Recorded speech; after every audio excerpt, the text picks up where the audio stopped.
Am I the a-hole for refusing to lend my parents money after they kicked me out? The moment they asked me for money, I couldn't believe the audacity. I, 24M, was kicked out of my parents' house when I was 18 because they didn't approve of my choice to go to trade school instead of college. It hurt, but I moved on, worked hard, and now I'm making a decent living as an electrician. Fast forward to now, and my parents are struggling financially. They reached out, asking if I could lend them money to help with bills and other expenses. The thing is, they haven't spoken to me much since they kicked me out, and now they're acting like everything's fine. I told them no, and that if they had supported me back then, maybe I'd feel differently. They're saying I'm being selfish and holding a grudge. My siblings are divided. Some think I'm right, others think I should help them out because they're family. I feel conflicted, but I also don't think I owe them anything after how they treated me. So am I the a-hole? Am I the a-hole for not letting my neighbor's cat inside during a storm? My neighbor called me a monster when she found out I didn't let her cat in. I, 31M, live in a quiet suburban neighborhood, and my next-door neighbor, Karen, 34F, has a cat that she lets roam outside all the time. This isn't just an occasional thing. Her cat is basically always wandering the streets, even at night. Last week, we had a huge storm with heavy rain, thunder, and strong winds. I was cozy inside when I noticed her cat huddled on my porch, completely drenched and looking miserable. Honestly, I felt bad, but I didn't let it in because, well, it's not my responsibility. I don't even own pets, and I didn't want to deal with the mess or potential damage. Plus, Karen never asked me to watch her cat or anything, so why should I be responsible? The next morning, Karen came over furious. She called me heartless, saying her poor cat was out in the storm and I should have let it in. I told her that if she cared so much, maybe she shouldn't let her cat roam free during bad weather. She accused me of being a bad neighbor, but I think it's her fault for leaving her cat outside like that. Some friends think I should have just let it in to avoid the drama, but I feel like it's not my job to look after her pet. So, am I the a-hole? What would you do if a friend turned on you?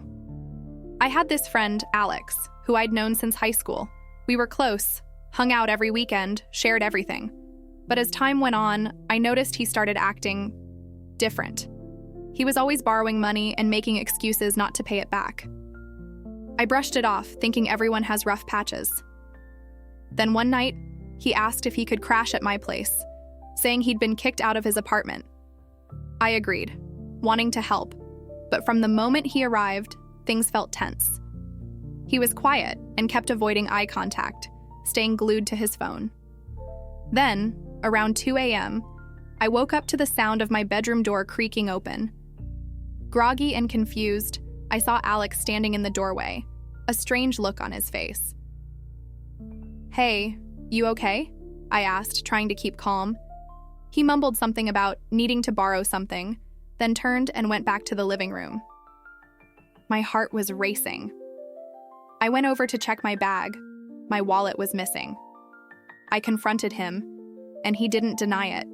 He just said he needed it more than I did. That was the moment I realized the friendship was over. The police helped me get my things back, but it taught me a hard lesson. Sometimes you have to let people go when they start crossing boundaries. No matter how close you are, respect is a two-way street. Am I dividing my family? I have 2 daughters in college, and we share a family group chat with my parents, siblings, and all the grandchildren.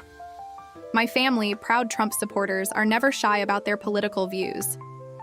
Family gatherings often spiral into heated debates between them and me. While I grew up in this environment, my daughters were spared from the chaos. After the recent election, my daughters quietly left the group chat. When my mom noticed, she called me, asking why. I told her they were adults and she should ask them directly. So she did. My eldest, who is a lesbian, told my mom that they wouldn't be attending family events anymore. Not Thanksgiving, not Christmas. Cue the explosion in the family chat. My mom tried to explain that their votes weren't personal, but my daughters didn't hold back. My eldest said their votes were personal because they supported values that harm their grandchildren. She said, "You chose a politician's hollow promises over your family." My daughters laid it out clearly. Their principles wouldn't allow them to engage with people condoning dishonesty and harm. Now, my parents and siblings are furious. They want me to punish my daughters by cutting off their financial support, college, health insurance, car insurance, everything, until they agree to come home for the holidays. I refused. I told them I won't force my kids into situations that compromise their values. My siblings are now calling me the problem, accusing me of dividing the family. It's absurd to me that standing up for my kids has caused this much drama.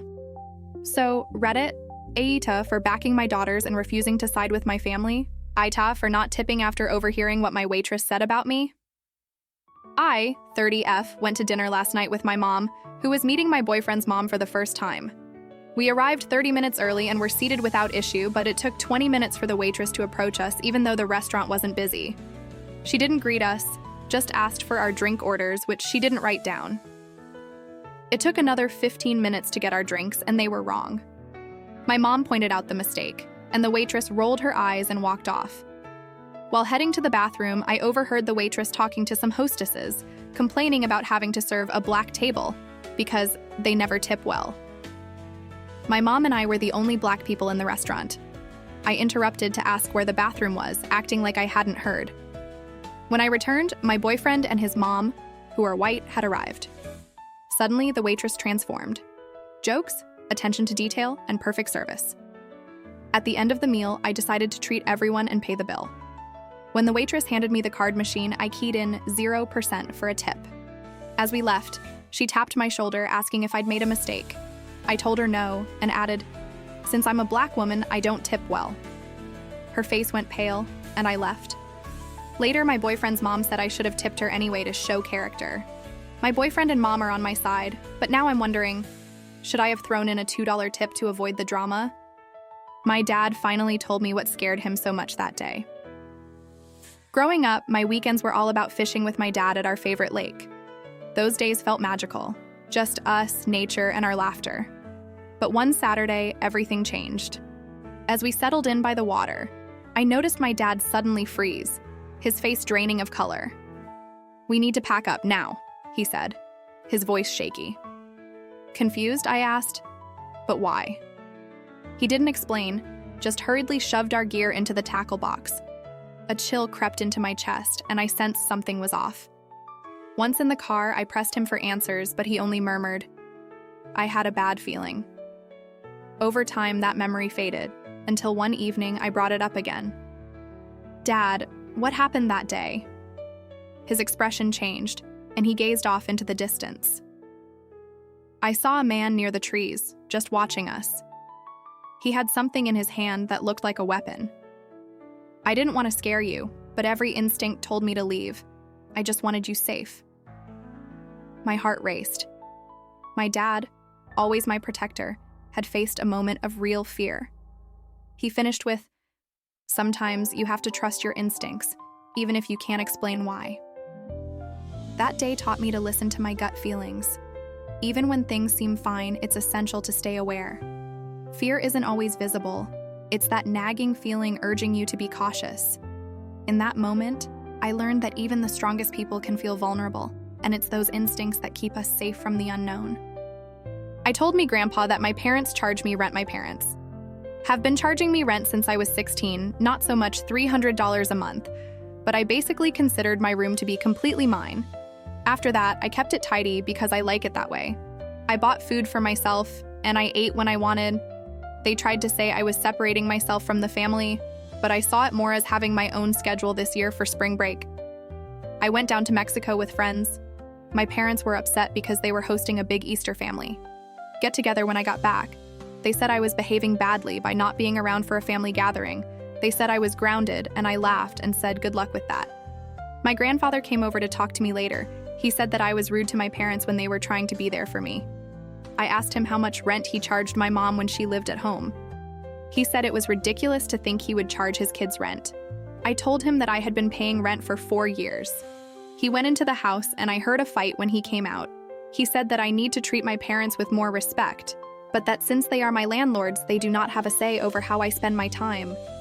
My parents are furious now. I want to move out. Am I the a-hole for ghost saucing my coworker who always steals my lunch?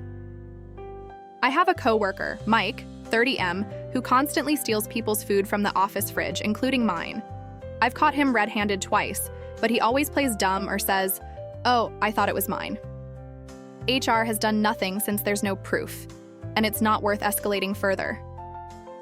Last week, I decided to take matters into my own hands. I made a special lunch of pasta with extra hot ghost pepper sauce.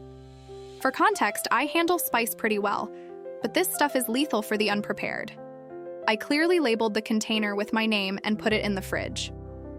Sure enough, within an hour, Mike was coughing, red-faced, and downing water at his desk.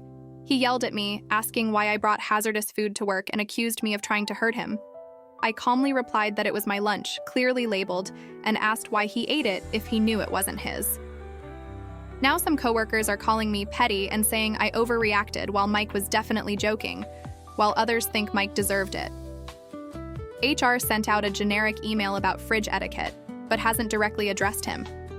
Mike hasn't stolen anything since, but he's giving me dirty looks and avoiding me. Am I the a-hole for my spicy lunch? How I made my daughter regret disrespecting me. I've never felt so heartbroken as a father.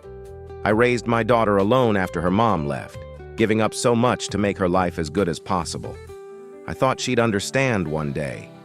But as she got older, she started looking down on me, calling me lazy for staying home. It all escalated until one day, after a huge fight, she shoved me. That moment shattered me. I realized I'd let her take everything I did for granted. So I stopped. No more laundry, cooking, or cleaning up after her. She had to do it all herself.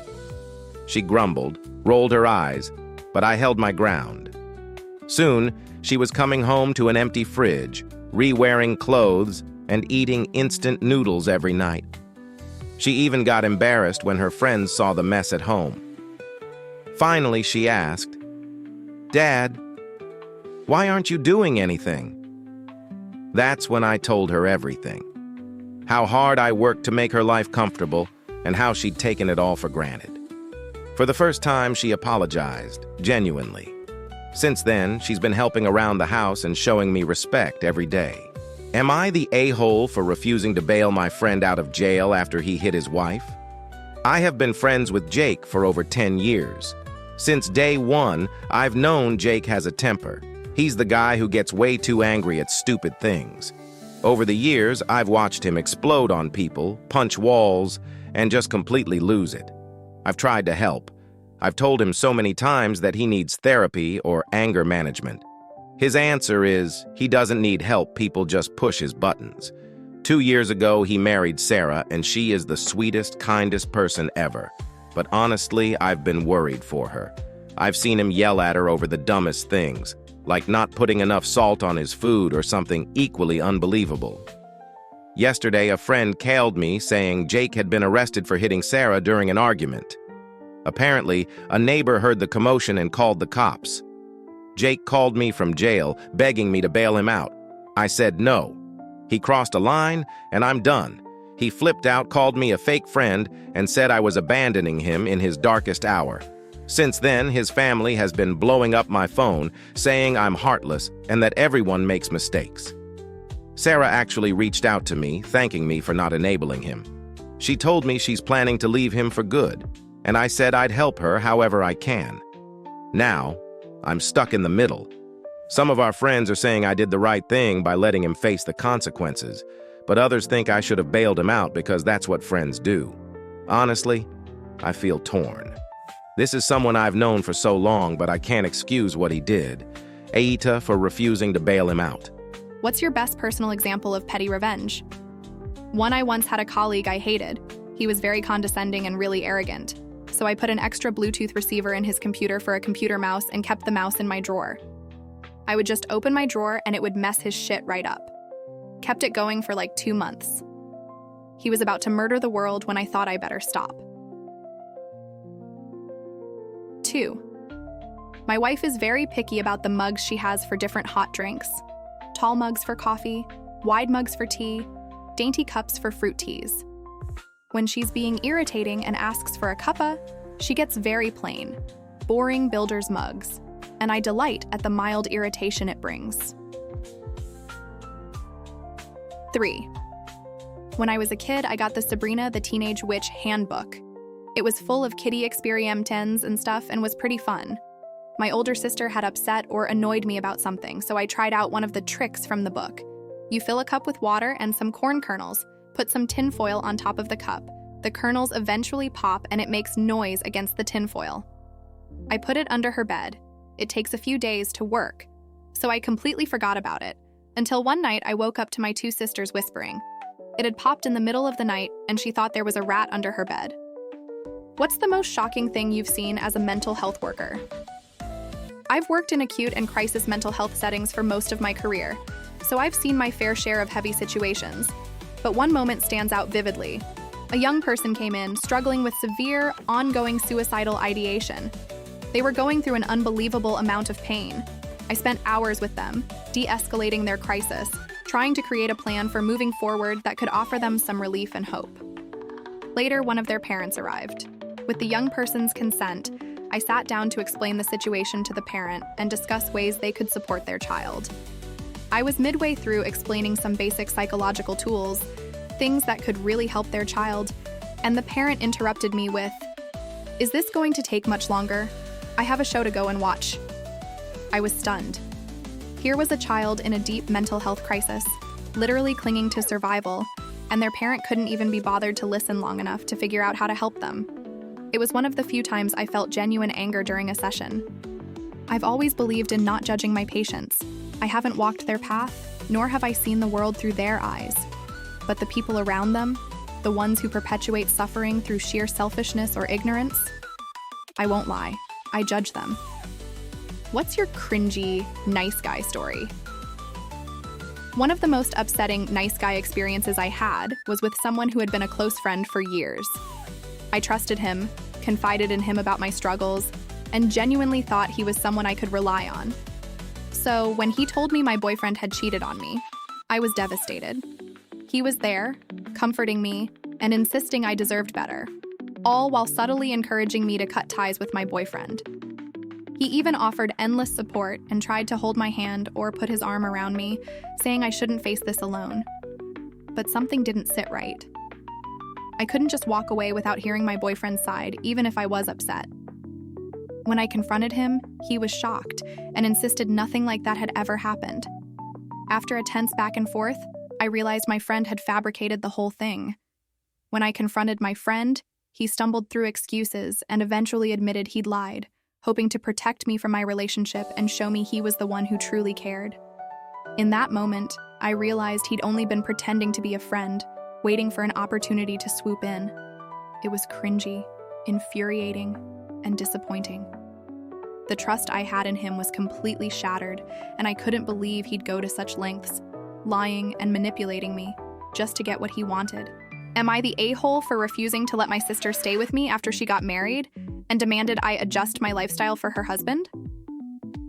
Okay, so I, 28F, have a pretty established routine. I live alone in a 2-bedroom apartment, and while I'm not a neat freak, I like my space to be organized and have a certain vibe to it. Think minimalist, calm, and quiet. My sister, 30F, recently got married to this guy, 31M, who I barely know. They live about 3 hours away, and since their wedding a month ago, she's been asking to stay with me for a few weeks. Normally, I'd be fine with it. I love my sister. But there's a catch. When I agreed, she dropped the bomb that she's bringing her husband with her.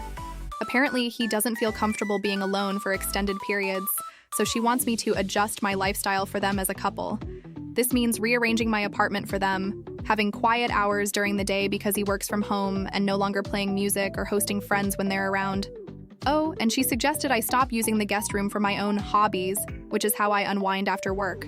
Basically, I'm supposed to cater to their needs and make space for their relationship. I told her I wasn't comfortable with that, especially since I don't even know her husband that well, and wasn't planning on making my home into a mini hotel or daycare for them. She got super upset, called me selfish, and said it's just for a couple of weeks. But I'm really not okay with it. I feel like I would be giving up a lot of my personal space and peace of mind just for her convenience. Now she's threatening not to visit at all, and I'm feeling guilty but also like she's overstepping. Am I the a-hole for telling my sil about my miscarriages when she said I didn't understand her loss? I'm a 34F with a wonderful 1-year-old daughter, but it wasn't easy to get here. My husband and I went through 4 miscarriages before having her. Only my close family knows about this. I rarely talk about it, even with close friends. My husband's SIL, 31F, recently had a miscarriage and has been understandably devastated. I've offered her support and listened whenever she needed, but she tends to make others' sympathy feel inadequate, almost as if no one else has struggled as much as she has. At a recent family dinner, she started talking about her loss, and my daughter, noticing her aunt crying, wanted to give her a comforting kiss.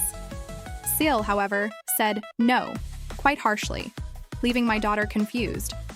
My husband called it rude, and my SEL then expressed how painful it is to see her brothers with happy, healthy kids, saying we couldn't understand her pain. That was my breaking point. I told her we do understand, and that I'd had 4 miscarriages myself. My mother-in-law comforted me, and sister-in-law was shocked, asking why I'd never shared.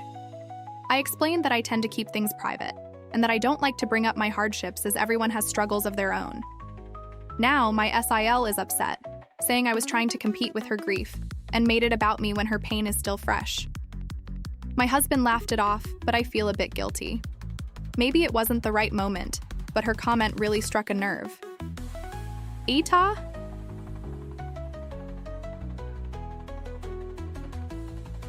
Told my fiancé her daughter isn't mine. After a tense conversation with my fiancé, things spiraled out of control. It all started when she asked if I loved her daughter as much as I loved my son.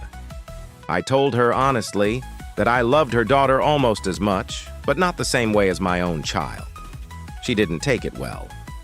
Then I turned the tables and asked if she loved my son. She bluntly said no. I followed up, asking if she loved me, and her answer, sort of. That's when the argument really took a turn. She started crying, woke up her daughter, and said they needed to leave, even though I never told them to go. I tried to keep things calm, suggesting we could talk more in the morning, but she insisted, telling her daughter that I didn't want them around. The poor girl was in tears, saying she didn't want to go. I told them they were welcome to stay, but my fiancé wasn't having it. In the end, she stormed out, leaving her daughter behind, and now she's ignoring all my calls. When I spoke to my fiancé's ex, he just laughed, saying he wasn't surprised by her behavior and that she couldn't even hide it until after the wedding. Now I'm left wondering if I crossed a line or if this was the final red flag. What's the fastest you've seen a new coworker get fired? When I was a teenager, I worked at a bowling alley with a colorful staff, but this one girl's short-lived stint topped them all. She had just joined as a new hire, fresh out of high school and eager to prove herself on her first day. Management had her shadowing to learn the ropes, but she seemed more interested in showing off than paying attention. About an hour into her shift, we had a particularly rowdy group come in, and one guy was especially loud about every little thing, constantly nagging us about ball sizes, lane conditions, and how he didn't like the shoes. Clearly fed up, she muttered a comment under her breath, but he didn't catch it. I saw the look in her eyes, though. It was a mix of frustration and mischief. Then came the moment. As she was restocking some balls, the complaining guy approached her to give more feedback. Without missing a beat, she grabbed a bowling ball, but instead of just handing it over, she somehow dropped it, right onto his foot. The guy yelped, clutching his foot, and her face went ghost white as she realized what just happened. The manager rushed over, asked what happened, and she started stammering, insisting it was an accident. But the guy wasn't buying it and angrily demanded she be fired on the spot. Management didn't even hesitate. She was escorted out within an hour of clocking in. What's the fastest you've seen a new coworker get fired? When I was a teenager, I worked at a bowling alley with a colorful staff, but this one girl's short-lived stint topped them all. She had just joined as a new hire, fresh out of high school and eager to prove herself on her first day. Management had her shadowing to learn the ropes, but she seemed more interested in showing off than paying attention. About an hour into her shift, we had a particularly rowdy group come in, and one guy was especially loud about every little thing, constantly nagging us about ball sizes, lane conditions, and how he didn't like the shoes. Clearly fed up, she muttered a comment under her breath, but he didn't catch it.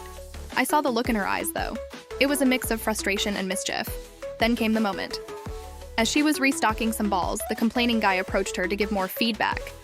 Without missing a beat, she grabbed a bowling ball, but instead of just handing it over, she somehow dropped it, right onto his foot. The guy yelped, clutching his foot, and her face went ghost white as she realized what just happened. The manager rushed over, asked what happened, and she started stammering, insisting it was an accident.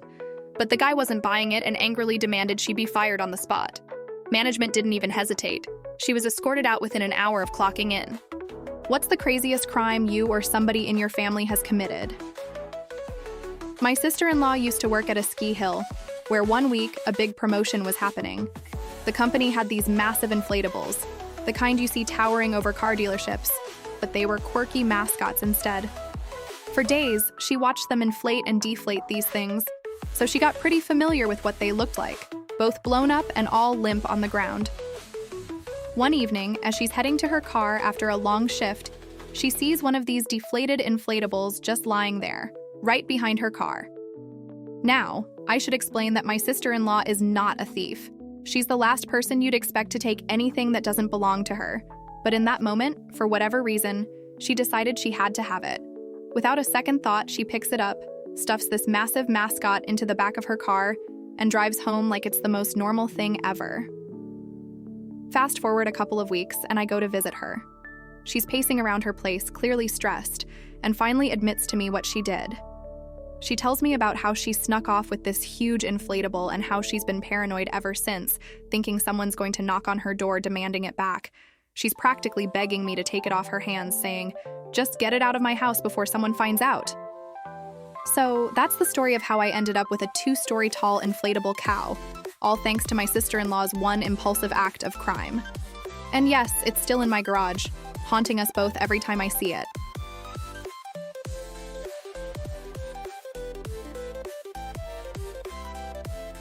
Why did my sister-in-law steal a giant inflatable? My sister-in-law used to work on a ski hill, and one week there was a promotional event where a company set up huge inflatable mascots. Think of those massive gorillas you sometimes see at car dealerships. They would blow them up and deflate them daily, so she knew exactly what they looked like in both states. One day, as she was finishing her shift and heading to her car, she saw one of these deflated mascots lying right behind her vehicle. Now, I should mention, my sister-in-law is the type who has never even thought about stealing anything. But, for some reason, in that exact moment, she got it in her head that she needed that inflatable mascot. No hesitation, she grabbed it, tossed it in her car, and drove off with it. A few weeks later, I went to visit her. I could tell something was up because she seemed really anxious. Eventually, she confessed her crime and was practically begging me to take the inflatable off her hands. "Please," she said, "just get this thing out of my house." She'd started worrying someone would show up looking for it, and she didn't want the evidence around if that happened. And that, folks, is how I came to be the owner of a 2-story tall inflatable cow, courtesy of my sister-in-law's sudden and very brief career in theft. Am I the a-hole for telling my wife to stop crying about missing our daughter's wedding? My wife, 53F, and I, 55M, have 3 kids, Brett, 27M, Amy, 25F, and Lynn, 24F. Lynn has always been our fiercely independent, unconventional child. She's covered in tattoos, works as a nurse, does hair on the side, and is even a practicing witch. When Lynn met her now husband, Brad, 27 million, they connected right away. He's got his own set of tattoos and a non-traditional vibe. I actually like the guy. He's stood by Lynn through a lot. When they got engaged, my wife was thrilled and immediately started planning a big wedding. But Lynn and Brad just wanted a small gathering with close family and friends. My wife pushed, and Lynn reluctantly agreed to wedding planning. Not even a week in, they argued over something trivial, and Lynn left. She called us later to say they'd eloped and would have a small gathering in New Orleans, which crushed my wife. Since then, she's been crying over missing out on our little girl's special day.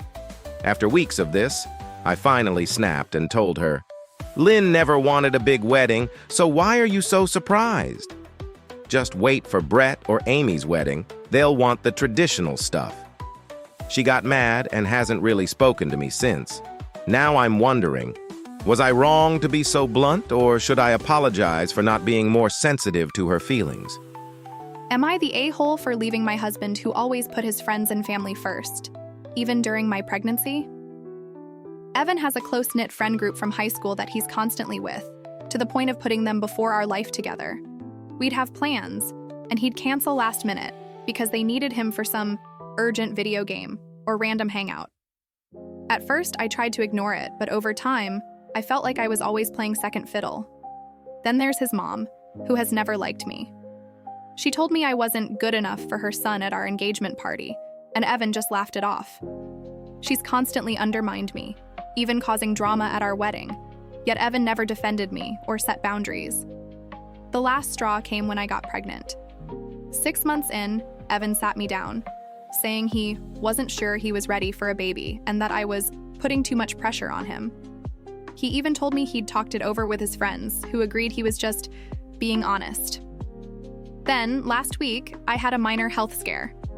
Evan didn't show up because he was busy with his friends. At that moment, I realized I couldn't rely on him for our child's future if he wouldn't prioritize his own family now. So, I packed my bags and left.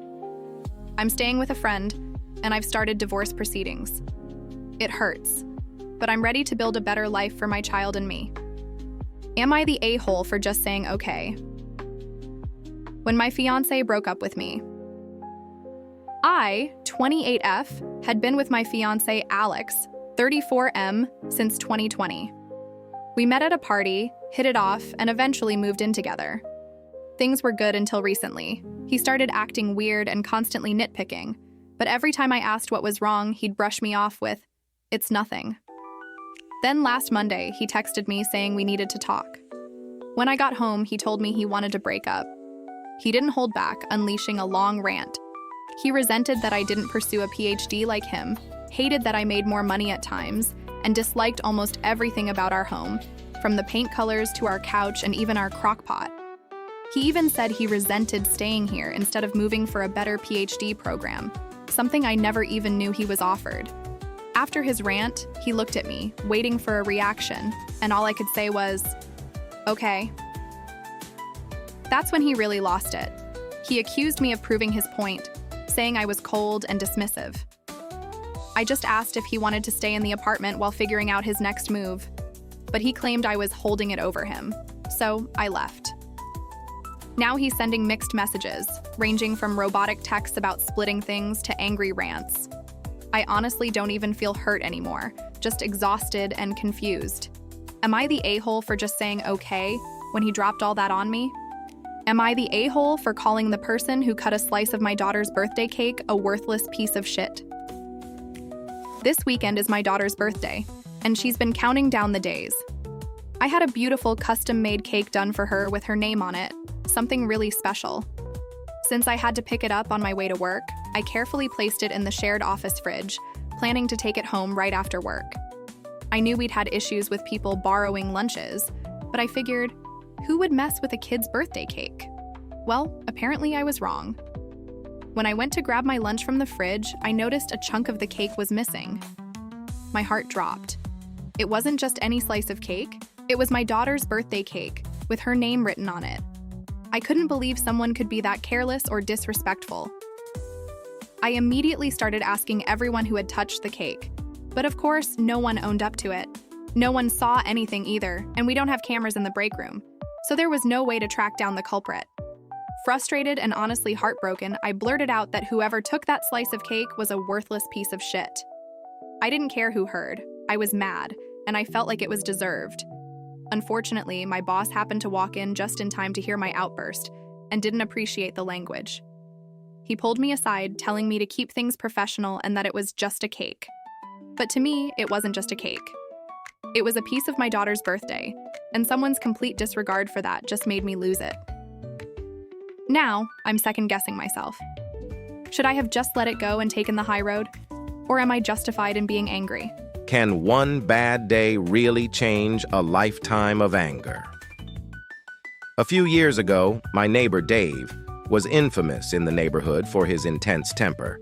Everyone knew to keep a distance because he'd explode over the smallest things, yelling at people for minor inconveniences or honking his horn if someone was driving a bit too slow.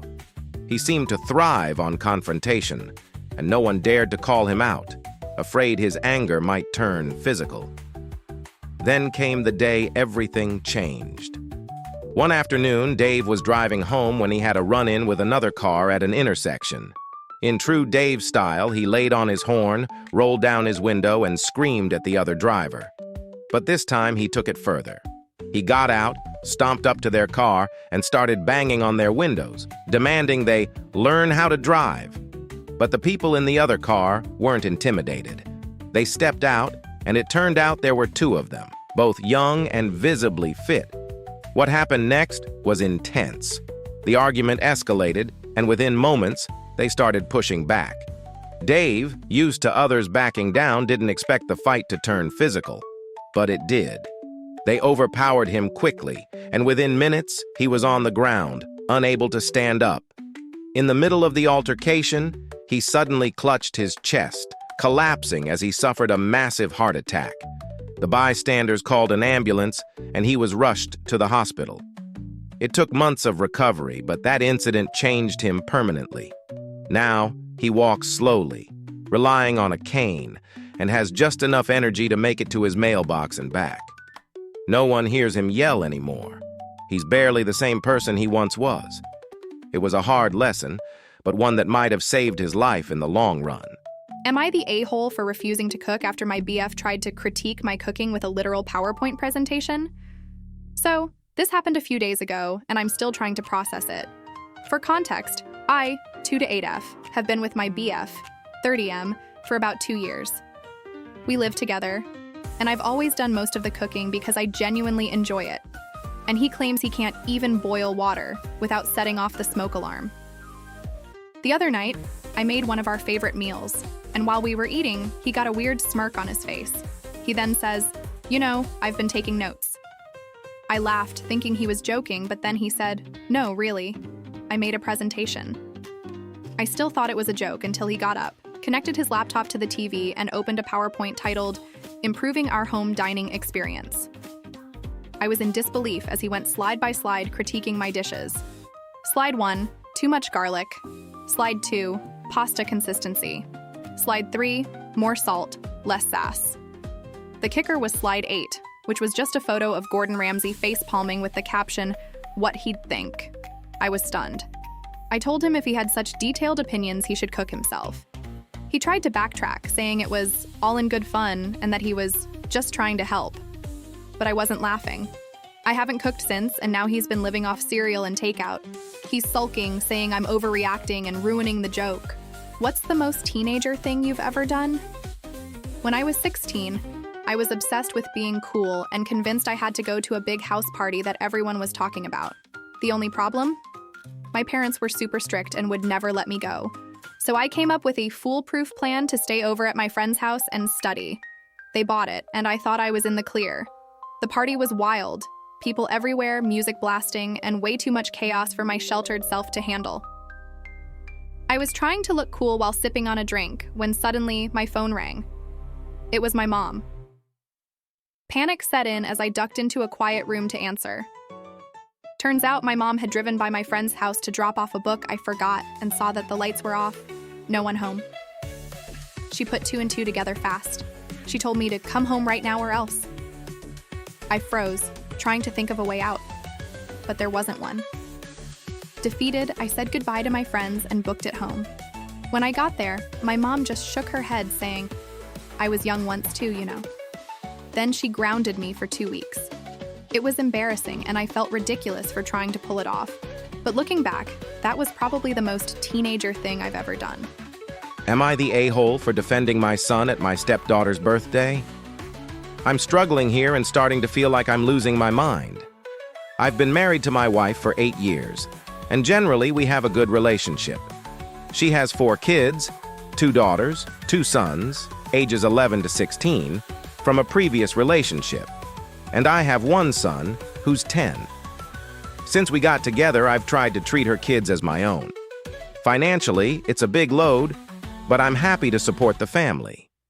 We all live together, and my son shares a room with her youngest son. The main issue, and what's tearing me up, is how my wife treats my son. She barely acknowledges him and acts like he's invisible. Tonight, we celebrated her daughter's 11th birthday, and everyone was gathered for pictures. I told my son to get in for a photo, and he happily joined. Right after, though, my wife turned to him and said, "Get out of the picture. I want one with just my kids." My heart broke.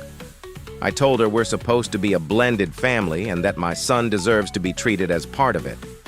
I feel like she's drawing a line between her kids and my son, and it's tearing me apart. For context, my son's mom passed away 2 years ago, so my wife is his only mother figure. I'm terrified that this rejection is going to damage him. AITA for expecting her to treat him like part of the family. ITA for defending my son at my stepdaughter's birthday.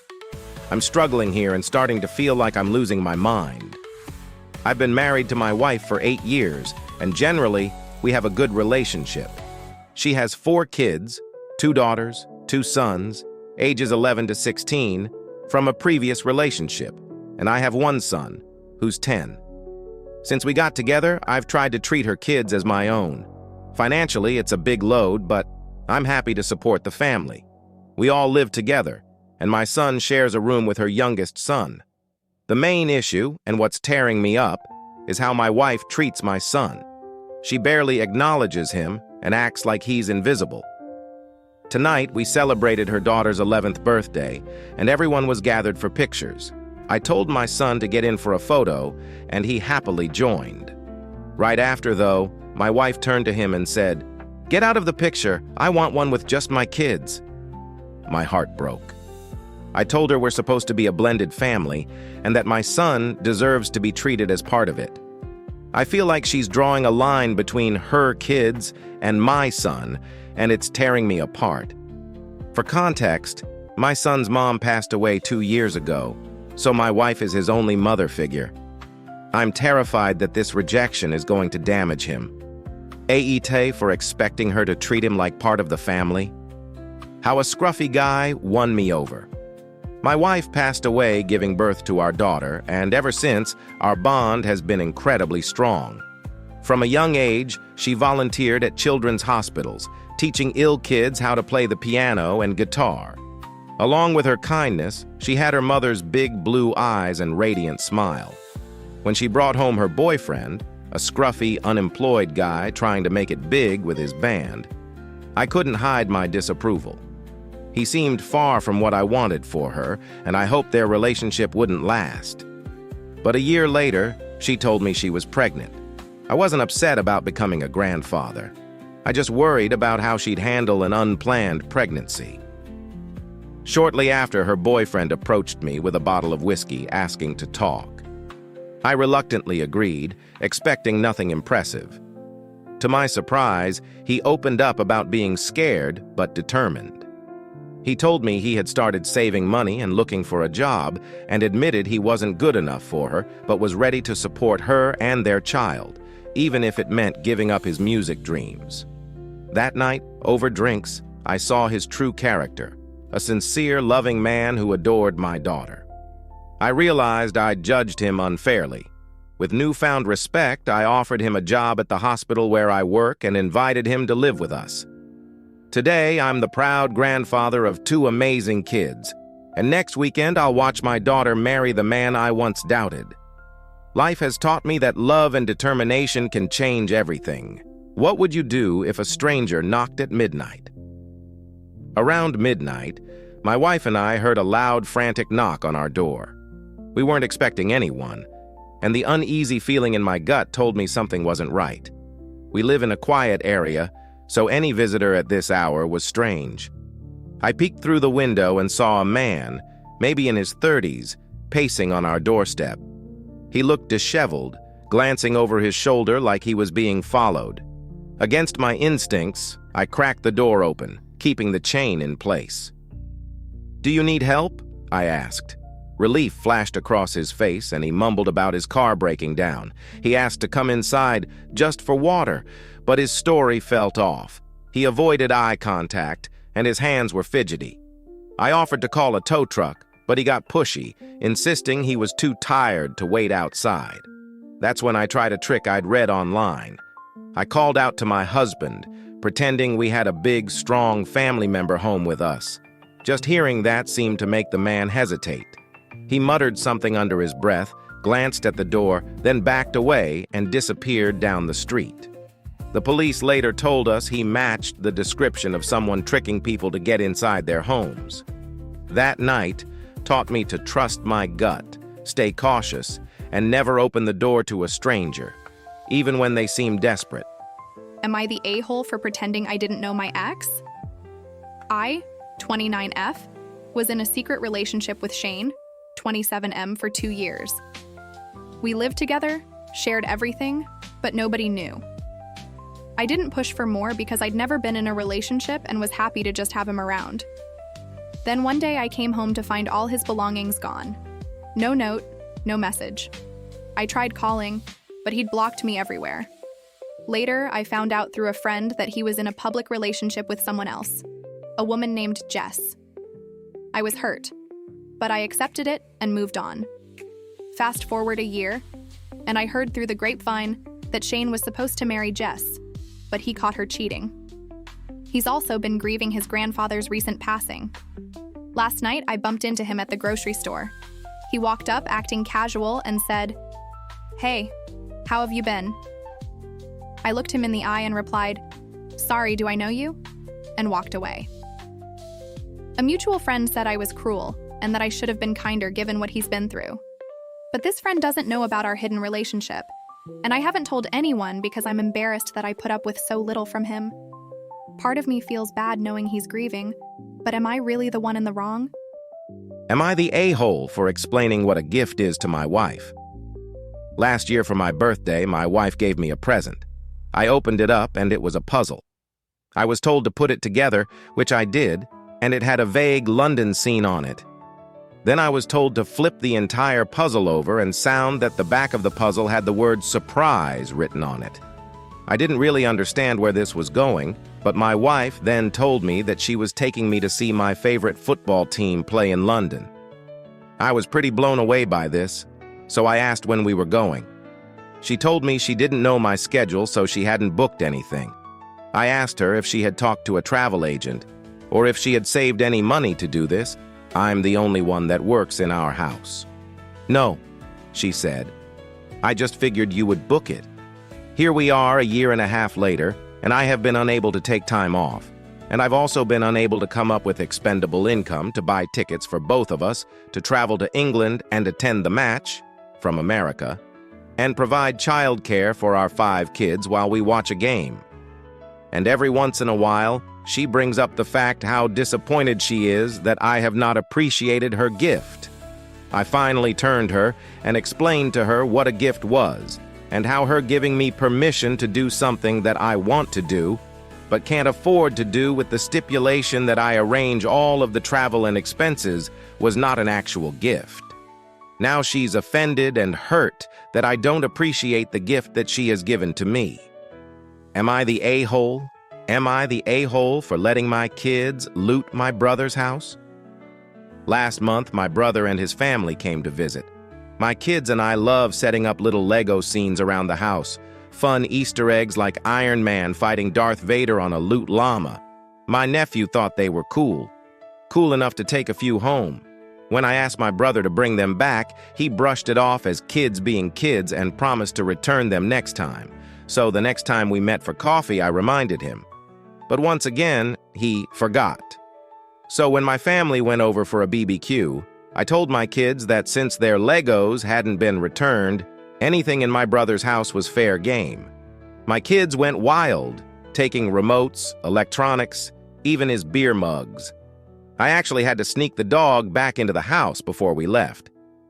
My brother called me in a panic, claiming things were missing.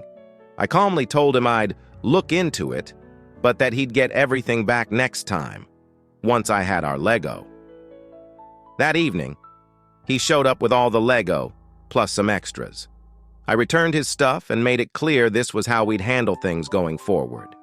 Now he's furious about the special trip. And my parents think I overreacted, saying it's different for an 8-year-old to take Lego compared to teens raiding the house. So, am I the a-hole? Am I the a-hole for letting my kids loot my brother's house to prove my point? My brother and his family came for a visit last month.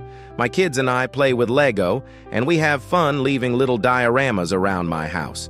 Just silly stuff like a fight between Iron Man and Darth Vader on the loot llama. It's just our way of leaving Easter eggs around the house. My nephew really liked them and decided to take a few home.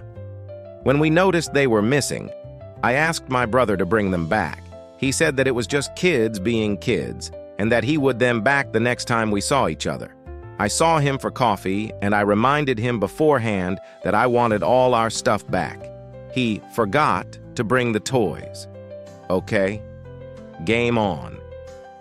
We went over to his place for a BBQ. I told my kids that unless all our stuff was returned to us when we got there, literally anything in the house was fair game. Like the godless barbarians they are, they went to town. When we left, I don't think there were any remotes, small electronics, or beer mugs left at his house. I actually had to sneak the dog back into the house before we left. I started getting calls on our way home. I ignored them. When I got home, I returned his calls. He said a bunch of stuff was missing from his house. I said I would check with the kids. He said that I fucking well knew what happened and that he wanted his shit back. I said I would box it up and return it the next time we saw each other, as long as we got our Lego back. He was at my house with my Lego later that evening. He had even accidentally included stuff that wasn't ours. I returned it and his stuff. I told him that this is how we would be dealing with his kid in the future. He is pissed off that he had to make a special trip to return my stuff. My parents think that there is a huge difference between an 8-year-old taking Lego minifigures and a couple of teenagers pillaging their uncle's house. Am I the a-hole? Am I the a-hole for being angry that my roommate was sleeping under my bed? I, 24M, have lived with my roommate Carl, 24M, for 2 years. A few months into rooming with him, he told me he was a pansexual. I said, okay, cool. I am not interested in that personal information, nor am I judgmental. I said, all right. A few times over the last year, he has asked me if I had ever considered experimenting with other men. I said, nope. Also, I said I didn't feel comfortable with him asking me such a personal question. It's not like we are close friends, we are only roommates by happenstance, basically. Anyway, every time I said this, he basically said, we'll see. I was like, what? Anyways, last night I had a horrifying experience. I heard a noise under my bed. It was movement. At first I thought I was imagining things, but then I heard it again. I thought, oh God, is it a mouse or a rat or some shit? My God. This was like 3 a.m. So I got out of bed and looked under with my phone flashlight. Now this here was the most startling moment of my life. I guess I am lucky because I have never before this moment felt true terror and fear as a physical sensation, but I was completely jolted. There under my bed was my roommate staring wide-eyed at me, and he screeched when I looked under the bed. I literally thought I was having a heart attack. I then just started hearing, sorry, sorry, sorry, sorry, sorry. My roommate crawled out from under the bed crying, apologizing over and over. I was so creeped out and afraid that I ran out of the apartment in my pajamas. There was a Dunkin' Donut that was open 24/7 a few blocks away, so I just sat in there with a decaf and a breakfast sandwich with my heart thundering away. My roommate kept texting me, asking to talk. I ignored it. In the texts, he found a way to horrify me even further. He confessed he had been sleeping under my bed a few nights a week for 3 or 4 months, and that he was doing it to get closer to me and psychically saturate each other. What the F? I waited for him to go to work and I ran into the apartment, got my essentials, and left. I am currently crashing with a buddy. Our lease is up in 1 month. My intention is simply to not renew. This dude is blowing up my phone, and I am getting texts from other people, some friends of mine and some bozos who are friends with him. He is going around telling people I shamed him and that I am rejecting his apologies. Some people are claiming I am overreacting and invalidating his feelings. Most people agree he was improper but think I should work it out with him and give a second chance because he's sensitive.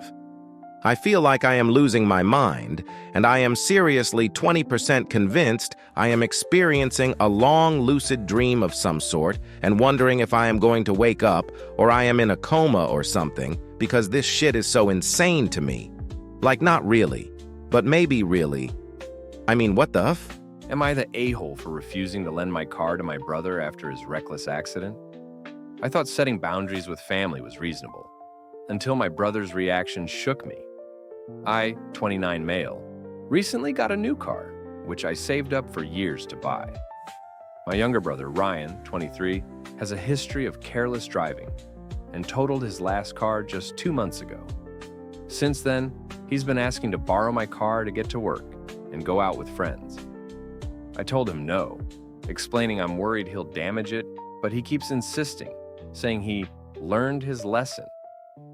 A few days ago, he went off, calling me selfish and accusing me of not supporting him in a time of need. He even tried getting our parents involved, and they think I should trust him and lend him the car. But this car means a lot to me, and honestly, I can't afford to lose it. Now, I'm getting flack from the family for being too harsh, but I feel like I'm just protecting what's mine. Am I the a-hole for refusing to lend my car to my reckless brother? What's the craziest thing you've witnessed at a wedding? At my cousin's wedding, everything seemed perfect. Beautiful venue, lovely decorations, and everyone dressed to the nines. But as the reception started, I noticed my aunt was looking agitated. Then, she stormed up to the DJ and snatched the mic, calling for everyone's attention. She announced that she had something important to say, and the room fell silent. In front of everyone, she revealed that she'd just found out her husband, my uncle, had been cheating on her with the bride's best friend. The whole room went into shock. People started whispering, and you could see the tension in the air. My cousin, the bride, looked mortified as she realized her best friend had betrayed her. Then, my uncle tried to pull my aunt off the stage, but she wasn't having it. She grabbed a glass of champagne, poured it over his head, and stormed out, leaving everyone speechless. People scrambled to comfort my cousin, but the wedding vibe had changed for good. What was supposed to be a beautiful day turned into something straight out of a drama series. To this day, whenever anyone brings up that wedding, it's all anyone remembers. Now, every time I'm at a wedding, I can't help but wonder what secrets are hiding under the surface. Have you ever seen anything dramatic unfold at a wedding? Am I the a-hole for helping a stray cat my neighbor hates? I thought helping a stray was harmless, until my neighbor went on the attack. I, 32M, have a stray cat that started hanging around my backyard a few months ago. He's a sweet cat, so I started feeding him and even bought a small shelter for him. I didn't think much of it, but then my next-door neighbor, Karen, yes, really, started leaving me nasty notes, saying I was inviting trouble by encouraging stray animals. One day, Karen confronted me, furious that the cat had been seen in her garden, scratching around her flower beds. I offered to buy some repellents for her yard, but she wasn't having it. She told me I was disrespecting her property rights and that she'd report me for animal nuisance if I didn't stop. I told her I wouldn't abandon the cat, and now she's telling everyone in our neighborhood that I'm bringing in pests. Friends say I should just give up on the cat to keep the peace, but I feel like Karen is being unreasonable. Am I the a-hole for not abandoning a stray cat that clearly needs help? What's the most shocking secret you've uncovered? Last year, I discovered something that turned my family upside down. It all started when I was cleaning out my grandmother's attic. I stumbled upon an old, dusty box filled with letters, photographs, and a faded journal. Curiosity got the better of me, and I decided to dig through it. As I flipped through the letters, I noticed they were dated back to the 1960s. They were addressed to my grandmother from a man named Jack, who I had never heard of before. The tone of the letters was affectionate, filled with inside jokes and sweet memories. It became clear that they shared a deep connection, but I was puzzled about who he was and why I had never heard of him. Then I opened the journal. The first few pages contained ordinary entries about her daily life, but as I read further, the tone shifted dramatically. My grandmother had written about her struggles with love, and it became evident that Jack was someone important in her life, someone she had loved deeply but had ultimately lost. My heart raced when I read about a heartbreaking decision she had to make regarding her future. The final entry revealed that my grandmother had gotten pregnant and made the difficult choice to marry someone else for the sake of stability. I was shocked.